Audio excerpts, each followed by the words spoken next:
শাশুড়ি তার ছেলেকে যেভাবে মানুষ করেছে, বৌমা ছেলেটা আমার উড়ে আসেনি, 10 মাস 10 দিন 10 সপ্তাহ ছেলেটাকে আমি পেটে ধরেছি, নিজে একবেলা না খেয়ে ছেলেটাকে খাইয়েছি, সারাদিন কাজ করে পায়ের ঘাম মাথায় তুলে আমি তাকে জামা কিনে দিয়েছি। তখন এইসব লক্ষ্মীর ভান্ডার ছিল না।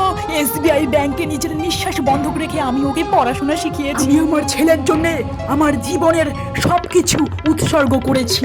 ছেলেটা আমার আকাশ থেকে টপকায়নি বৌমা, অনেক কষ্টে মানুষ করেছি। আর আমার মা আমাকে যেভাবে মানুষ করেছে, Kiran, I am so excited. অবশেষে আমাদের পার্সেলটা আজ ডেলিভারি হবে। ম্যাডাম, আপনার parcel. Oh my god! Hi mamma, hi daddy. Hi. But আমি তো অনেক ছোট বেবি অর্ডার করেছিলাম, এত বড় হয়ে গেল কি করে? অ্যাকচুয়ালি ম্যাম সেই সময় ডিসকাউন্ট চলছিল, তাই একটু বড় হয়ে গেছে। ওকে।